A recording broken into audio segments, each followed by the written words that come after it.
Hello, my name is Robert Wachendorff and I would like to show you how you configure our NFC incremental encoder. First of all, I show you the basic version. You need to load the app from the Google Play Store or from the gallery. Sorry for this, Apple doesn't allow us to download the information via NFC, so we only can use Android operation systems. After downloading, you start the app, and first of all, you see an overview. In this overview down, you see different settings. You can change the language between German and English.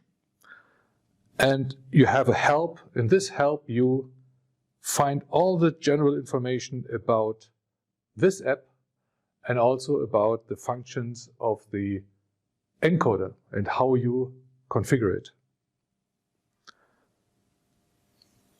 On top, beside the overview, you have a file symbol.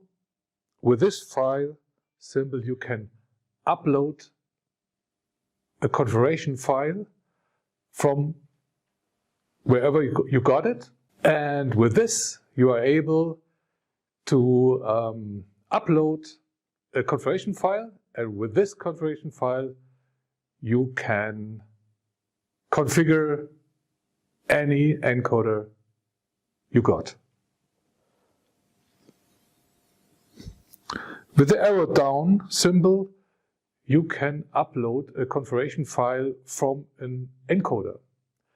This allows you that you copy one configuration file from the first encoder to the second, to the third, and so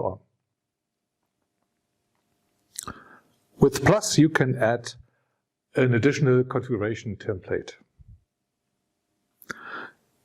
If you now click on the configuration template, you get a possibility to store different configuration types.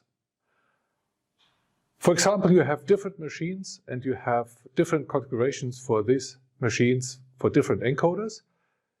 You can name all these different machines, and behind this are the configurations for the specific encoder for this machine.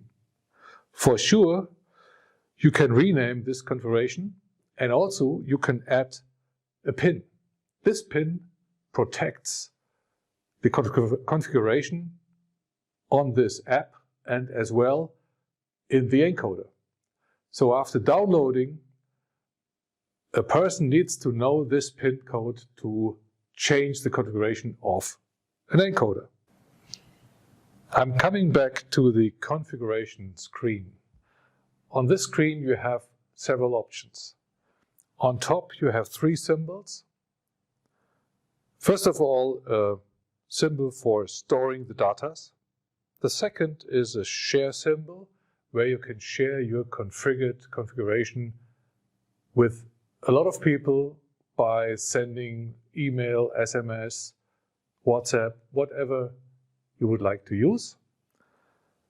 And the third symbol is an arrow where you can send the configuration down to the encoder. And to have another protection, as you know, it works without applying power to the encoder, but the configuration only ends up in our microcontroller when you add power again. Okay, so now you will see all the options you have to configure the encoder. First of all, channels. You can select different types of channels, ABN or ABA, etc. In the direction you can decide if it's clockwise or counterclockwise. On output type, you can select TTL or HTL signals. And also you have the possibility to activate a digital I/O. And now the most important configuration, you can select the pulses per rotation between 1 and 16,384.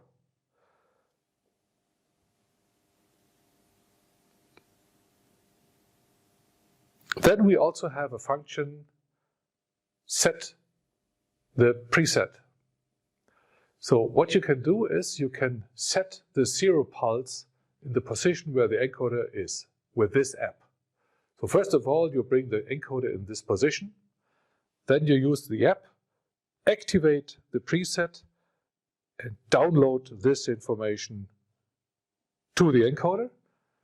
And then if you remove and bring back the power supply to the encoder, the 0 pulse is set directly to this position where it is. And then we have an additional feature. You are able to type in 128 characters.